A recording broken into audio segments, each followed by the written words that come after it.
Heart of the ocean episode 138। लक्ष्य, प्रिया का romance और प्रशांत का पिघलता दिल। लक्ष्य का घर एक प्यार भरी शाम रात के 8 बजे बज रहे थे।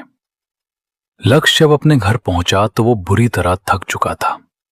आज उसने लगातार 2 बड़ी सर्जरीज की थीं, जिस कारण उसकी आंखों में थकान साफ झलक रही थी और वे लाल हो रही थीं। वो अभी कमरे की तरफ बढ़ने ही वाला था कि अचानक एक छोटी सी आकृति दौड़ती हुई आई और उसने लक्ष्य को पीछे से कसकर गले लगा लिया। उस जानी पहचानी और भीनी भीनी खुशबू को महसूस करते ही लक्ष्य के चेहरे पर एक सुकून भरी मुस्कान तैर गई। उसने प्रिया को अपनी बाहों में ऊपर उठाया और हवा में गोल गोल घुमाते हुए प्यार से कहा, तुमने मुझे बहुत मिस किया ना प्रिया। प्रिया, जिसका सिर पूरी तरह चकराने लगा था, उसने लक्ष्य के मजबूत कंधों को पकड़कर कहा, लकी, पहले मुझे नीचे उतारो वरना मैं गिर जाऊंगी। लक्ष्य ने उसके पैरों को जमीन पर रखा। प्रिया ने उसे आंखें तरेरते हुए कहा, क्या तुम्हें लगता है मैं कोई छोटी बच्ची हूं जो तुम मुझे इस तरह उठाकर घुमा रहे हो? लक्ष्य ने प्रिया के होंठों के पास झुककर शरारत से कहा, नहीं, तुम्हारी बेड परफॉर्मेंस के हिसाब से तो तुम बिल्कुल भी बच्ची नहीं हो। यह सुनते ही प्रिया का चेहरा शर्म के मारे लाल टमाटर जैसा हो गया। उसने झटके से लक्ष्य को धक्का दिया और कहा, लकी, अगर तुम ऐसी बातें करना बंद नहीं करोगे तो भूल जाओ कि आज रात तुम्हें बेड मिलेगा। आज तुम सोफे पर सोओगे। लक्ष्य ने तुरंत अपने कान पकड़ते हुए माफी मांगी। अच्छा, सॉरी, मैं फ्रेश होकर आता हूं, फिर हम साथ में डिनर करेंगे। ये कहते हुए उसने प्यार से प्रिया के सिर पर हाथ फेरा और कमरे की तरफ चला गया। प्रिया उसे जाते हुए देख रही थी और उसके होंठों पर एक संतोष भरी मुस्कान थी। वो जिंदगी जो वो आज जी रही थी, प्यार, अपना घर और लक्ष्य का साथ, उसे हमेशा से यही तो चाहिए था। वो गुनगुनाते हुए किचन की तरफ बढ़ गई। लक्ष्य जब फ्रेश होकर नीचे आया तो प्रिया डाइनिंग टेबल पर उसका इंतजार कर रही थी। लक्ष्य अपनी कुर्सी खींचकर बैठा और बोला, प्रिया, तुमने फिर आज खाना बनाया? कल से मत बनाना, मैं कॉलेज से आने के बाद खुद बना लिया करूंगा। प्रिया ने उसकी प्लेट में खाना परोसते हुए कहा, कोई बात नहीं लकी, मुझे अच्छा लगता है कॉलेज से आने के बाद। वैसे भी मैं काफी फ्री होती हूं। लक्ष्य खाना खाते खाते गंभीर हो गया और बोला, प्रिया, तुम्हें अपने लिए कुछ करना चाहिए।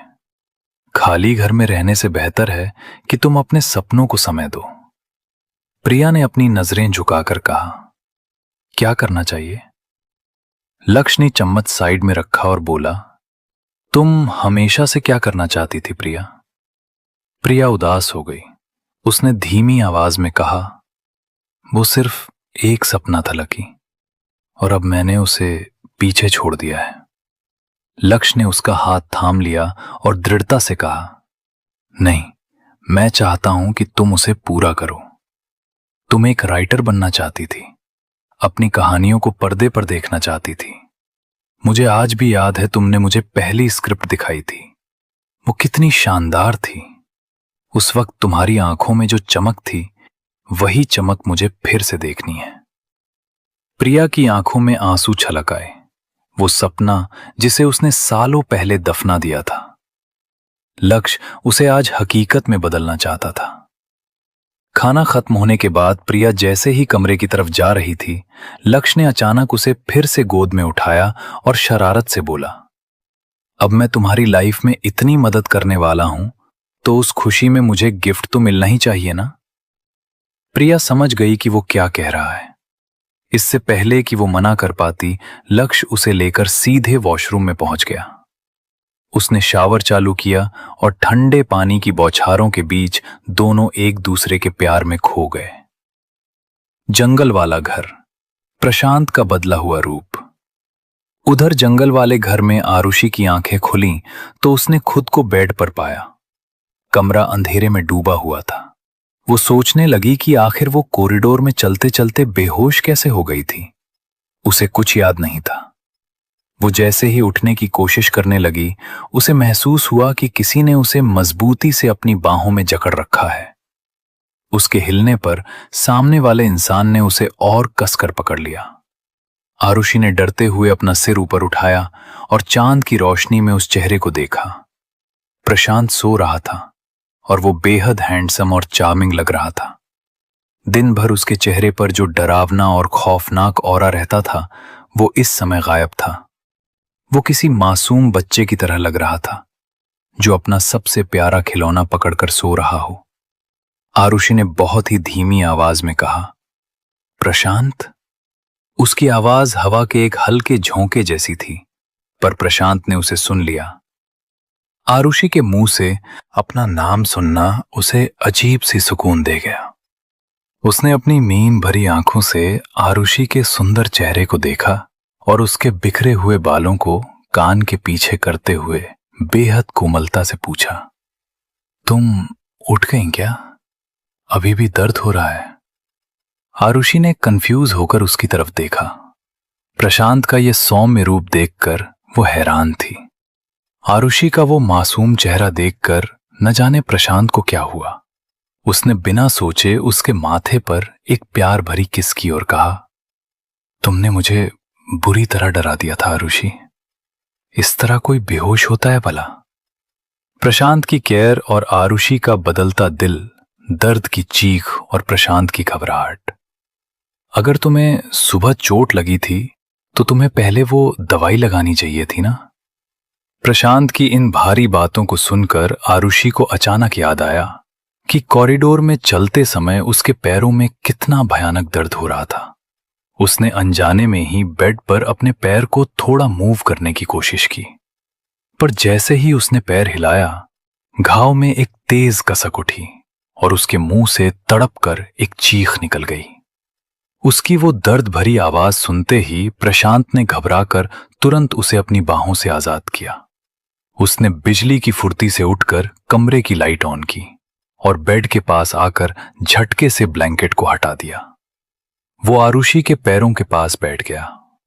आरुषि के वो गोरे, सफेद और नाजुक से छोटे छोटे पैर इस समय प्रशांत के दोनों मजबूत हाथों में थे।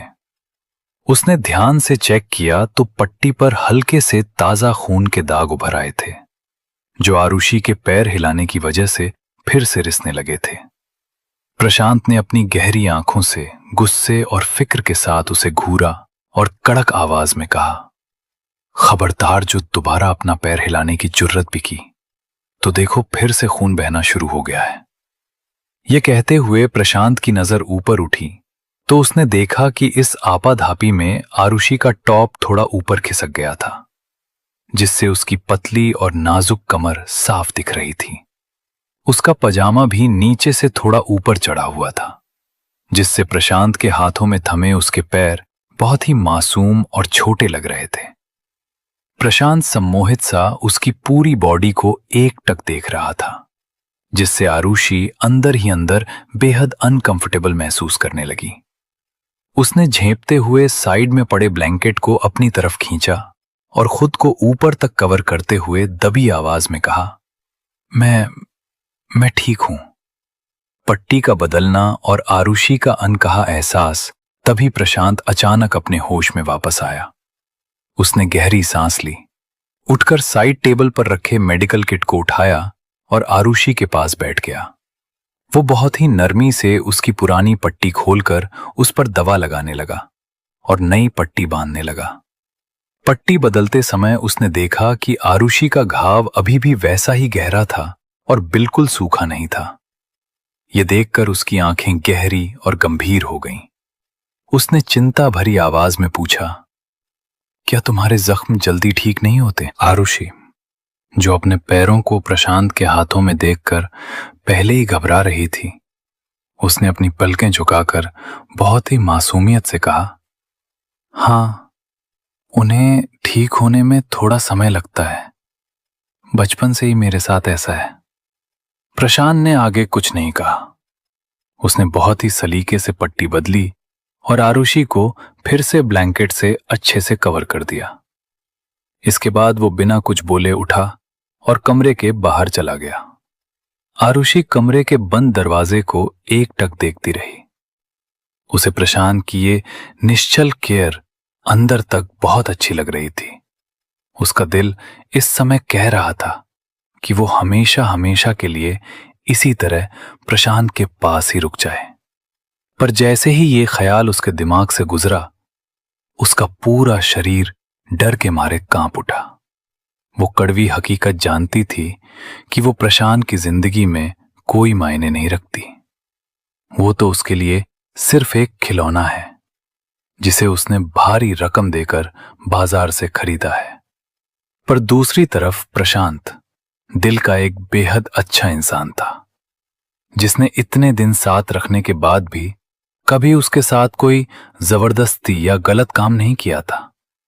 यही एक सबसे बड़ा कारण था जो आरुषि को प्रशांत के पास रुकने और उसे अपने करीब आने देने से रोक नहीं पा रहा था।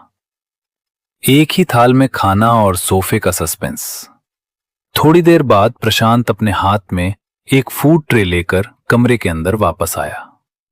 उसने ट्रे को साइड टेबल पर रखा और आरुषि को बेड का सहारा देकर सीधे बिठाया। वो बिना कुछ बोले अपने हाथों से उसे चम्मच से खाना खिलाने लगा। उसके चेहरे पर हमेशा की तरह कोई भाव नहीं थे। वो चुपचाप अपना फर्ज निभा रहा था और आरुषि वो एकटक उसके गंभीर चेहरे को निहार रही थी। प्रशांत उसकी इस टकटकी को अच्छे से महसूस कर सकता था, पर उसने अपनी तरफ से कोई रिएक्शन नहीं दिया। कुछ ही पलों बाद अचानक एक पतला और नाजुक सा हाथ प्रशांत के होंठों के पास आकर रुका। प्रशांत ने चौंक कर अपना सिर उठाया और देखा। आरुषि अपने हाथों में खाने का निवाला लिए बहुत ही उम्मीद से उसे देख रही थी। उसने अपनी बेहद धीमी और सुरीली आवाज में कहा, आपने भी तो सुबह से कुछ नहीं खाया है। आरुषि को अच्छे से याद था कि जब वे सुबह ब्रेकफास्ट कर रहे थे तो प्रशांत ने गुस्से में प्लेट तोड़ दी थी और भूखा ही अपने कमरे में चला गया था। इतने दिनों में आरुषि उसे इतना तो जान ही गई थी कि प्रशांत जब भी बहुत ज्यादा गुस्से में होता था तो वो खाना बिल्कुल नहीं खाता था। प्रशांत ने एक पल के लिए उसके मासूम चेहरे को देखा और फिर उसकी नाजुक उंगलियों में थमे उस निवाले को घूरा। कुछ पलों तक उसे एकटक देखने के बाद उसने आगे बढ़कर आरुषि के हाथ से उस खाने को खा लिया। खाना बहुत ही सादा था। उसमें कोई ज्यादा नमक मिर्च या स्वाद नहीं था।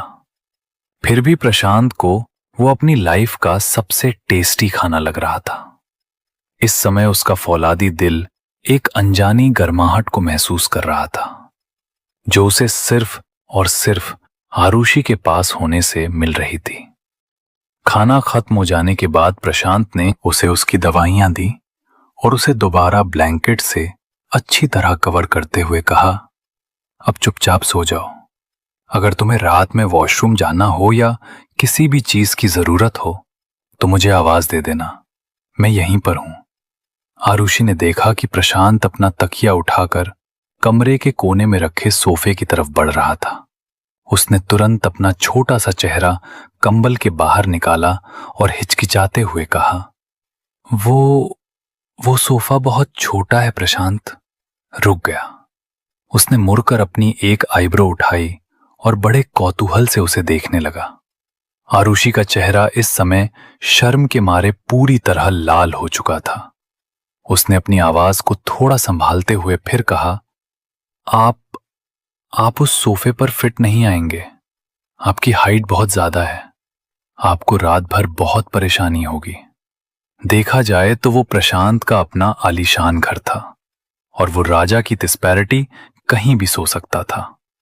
यहां तक कि आरुषि भी उसकी खरीदी हुई प्रॉपर्टी थी और इस बात को वो बहुत अच्छे से जानती थी। तो फिर भला वो उसे सोफे पर सोने के लिए कैसे कह सकती थी? प्रशांत कुछ पलों तक अपनी गहरी नजरों से उसे घूरता रहा, मानो उसके दिल की बात पढ़ रहा हो। फिर वो बिना कुछ बोले वापस आया और बेड की दूसरी तरफ आरुषि के साइड में आकर आराम से लेट गया। हालांकि दोनों के बीच एक बहुत बड़ा गैप था, जो बेड के एक बड़े हिस्से को खाली दिखा रहा था। पर इसके बावजूद इस समय दोनों का ही दिल एक अजीब, अनजाने और बेहद खूबसूरत एहसास से सराबोर था। आगे की कहानी जानने के लिए सुनते रहिए हार्ट ऑफ द ओशन, सिर्फ और सिर्फ हमारे YouTube चैनल ऑडियो ड्रामा पर।